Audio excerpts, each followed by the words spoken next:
love me some girl power, right? So when I first heard that Supergirl was coming, I'm like, you know, I've seen some other Supergirl stuff, and for some reason, I've just never been a fan. I'm all about, you know, Wonder Woman, a Supergirl. I'm like, but then I see this movie, I'm like, I've exceeded my expectations. So let's talk about Supergirl, rated PG-13. Hour and 48 minutes, Jules. Get away. So the lead role is played by Millie Alcock. You'll recognize her from The House of Dragon, yes. On HBO. David Cornsweet's back as Superman. Eve Ridley. Jason Momoa. And Matthias Schoenaerts. Okay, there you got it right. You guys got it right. Okay. He plays Krim, the bad guy. Okay. All right, so what's going on in Supergirl? All right, so Kara Zor-El, aka Supergirl, joins forces with an unlikely companion on an interstellar journey of vengeance and justice when an unexpected adversary strikes too close to home. Okay. So like I said, I was expecting to be disappointed, but I was not. I think the lead actress, Millie, she did a great job, but she's a total different character in the House of the Dragon. So I was happy to see her in here, and I'm like, okay, I like the doggy. Let's see how this goes. You know, she was kind of chill, but then she was like, hold up. Y'all not about to be playing with me. And she had to turn into her Supergirl powers. So I had fun with this movie, and I was shocked to hear the hate that it was getting. I'm like, what did people like about it? I want to know. So you seem to tell us. But I enjoyed Supergirl. I had fun with it, and I think she did a great job. But again, I'm not deep into the Supergirl, so perhaps people who've been into comics and stuff, of course, they're going to do their comparisons. Or this didn't take place or this and that. I just sat back and enjoyed the movie for what it was, and I had fun with it. What did you think, Jules? Okay, I overall enjoyed the movie, but some of those effects just were not hitting. It was like, really? Come on, DC, like, come on. I can't even believe that they put the movie out like that. What? What? Oh my gosh, so you are the hate that they're getting. Yeah, I'm gonna say it. I don't think that this is fully a spoiler, but some of the flying scenes, you can tell she's on wires. Like, come on. Like, I didn't notice it. It looked like that to me. Like, come on. It just looked so fake. It looked fake. I didn't notice any of that. That's what it is to me. I was like, the rest of it was fine, and it, you know, and I was wondering what they were going to do with it, where they were going to go, and I always like to see people's imaginations of other worlds and stuff like that, and what the other, you know, alien species would be like. So that was interesting to me, but that flying stuff, man. I didn't really see, like, you know, I love me some Jason Momoa, you know, for superficial reasons, obviously. I didn't see his presence in this movie to have made any difference. Yeah, I didn't see that either. Yeah, he could have not been in it, and it would have been the same. He just didn't add anything to it, put it that way. That's how I felt about his character. And is he going to be in, like, every superhero movie? I was like, Jason Momoa, is he going to be in there as Aquaman or something? Well, yeah, that's in one of our fun facts that we're actually going to talk about now that you mentioned it. Okay, so this March, Jason Momoa's returned to DC as he previously played Arthur Curry / Aquaman in the DC Extended Universe from Batman v Superman, Dawn of Justice 2016 to Aquaman and The Last Kingdom in 2023. He's also been campaigning to play Lobo for years. When he first joined the DC, he thought he would have been offered the part, but he was offered Aquaman instead, which Aquaman I would think is better because he has 2 movies for Aquaman. Yeah. Not that many people know about Lobo as they know about Aquaman. I'm like, who's Lobo? As you can see, I don't read comics. I just watch the movies. And of course, he was needed in Aquaman. That's his role at this point. But in this movie... And we just keep seeing Jason Momoa play these same type of roles. It's like he's playing himself in each of these roles. There's a movie. He's really. There's a movie that came out on like Netflix. It's either on Netflix or Prime. With the little girl. He plays a brother or something. Brothers. Oh, with whatchamacallit? Yeah, I did see that. Yeah. And it's kind of like this Lobo guy. Yeah. Like it's just the same. Even the last like Aquaman. Time you see Aquaman, he's kind of playing. The character has the same tone. They have the same tone. Yeah. Like I said, I'm not mad. I always liked seeing Jason Momoa, but he just didn't do anything for this particular movie. No. In my opinion. Okay. According to Millie Alcock, my cape in this film was remade using material from the original Superman 1978 cape. Yeah, I think that they found there was like 16 meters of that material, so yeah, that's in the back of my cape now. Let me say this. I'm sure she was really honored to have that happen, but how dare they touch his original cape? Who thought that was a good idea? Shouldn't that be off limits? Excuse me, but why would you do that? They used the material from it, so I guess there was extra material. The way they worded this is a little awkward. Yeah, because it sounded like maybe they had extra material, but in my head it was sounding like they actually took some of his cape. I'm like, shouldn't that be in a museum somewhere, getting untouched? It should. I mean, that's cool for her. I ain't mad at her about it, but I'm like, hold up, y'all. Okay. Yeah. Hold up. Don't be touching our OG. James Gunn responded to a fan question on why Supergirl has ears piercings if she's bulletproof.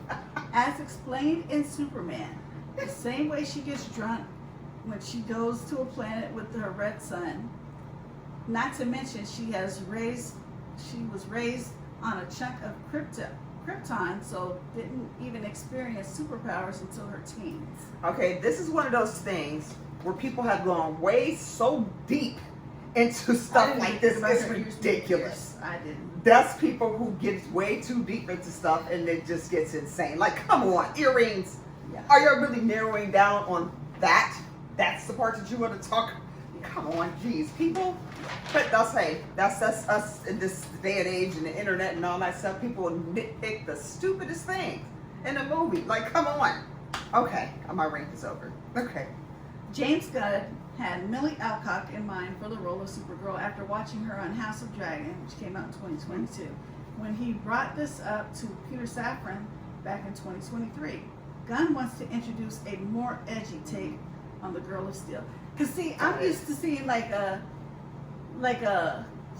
want to say, I'm not trying to say Millie is not pretty, you know, but I'm used to seeing like a classic beauty, like a girl you would see in a beauty pageant. Classic American look, more so. She's Australian. Yeah. Yeah. So she's pretty, but not as, she looks gritty, like they want. She has a very distinct look. So that kind of threw me off too, because I'm like used to seeing like a prissy kind of looking, kind of soft, pretty, Yeah. And this one, she got some edginess to her, which I absolutely like. Like I said, because I've never liked any of the other Supergirls. So she's got that grit in her.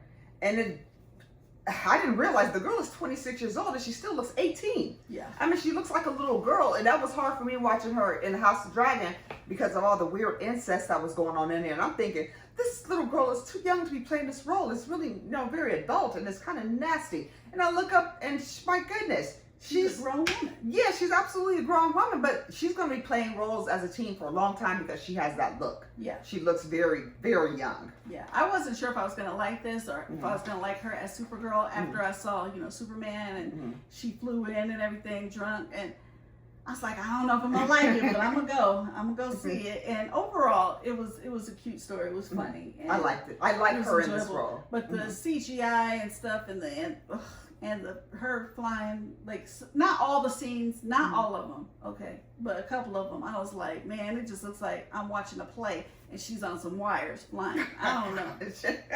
Like, that was just ridiculous to me. And I could see where that might have threw some people off.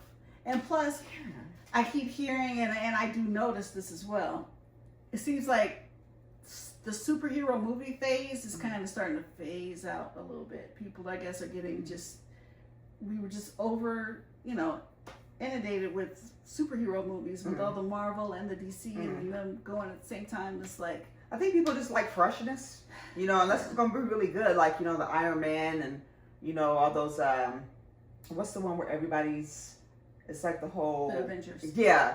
Stuff like that, if they're going to keep coming out with stuff like that, it's really good. But when it comes to movies that aren't as high grossing as you expected, I think people are just, we're tired of the ho-hum. We want something fresh, which is why a lot of the original horror movies and stuff are doing so good now, because they're original scripts and they're bringing some freshness to it. People have a choice on what they want to watch, and everything's on the internet now, and everybody has an opinion, and everybody's influencing this and that. So you got to come with something a little stronger nowadays if you want to keep it going. Yeah, well, that's why they gave Supergirl a chance. They're trying to pick different characters to give movies to and see how it hits. Yeah. Okay. So, are there any extra scenes for Supergirl. Well, this is DC, and they don't normally do that, so I'm going to say no. Nope. No, there's not, honestly. There's no extra scenes, so when the credits start rolling, you can get up and roll on out, too. Okay. Tomato meter, critics gave it 55%. Told you they've been brutal. They've been brutal. Maybe they saw what I saw. I don't know. Popcorn meter is giving it 76%, so the regular public is a little bit lighter on it. Okay. What are you giving it out of 5? I'm going with a 3 because I enjoyed her character. I like the grittiness of her. You know, she has an edginess about her, and I enjoyed that. You know, some of the points she was vulnerable. You know, I don't want to call her a little girl because she's not a little girl. She's a young lady.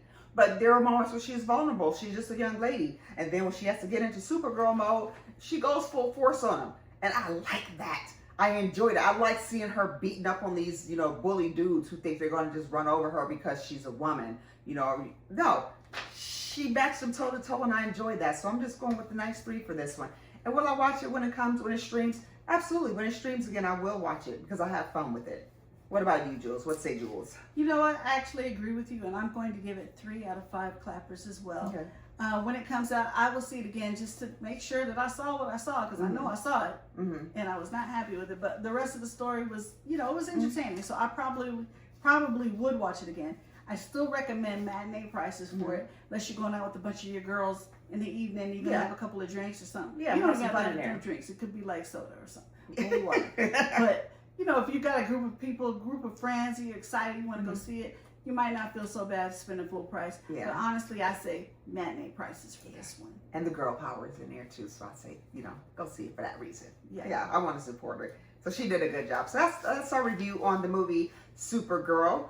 Don't forget, you can catch Jules and I on many different planets. The first one is going to be Cash App. Any donations are appreciated. You can also find us on Facebook. We're on the YouTube planet.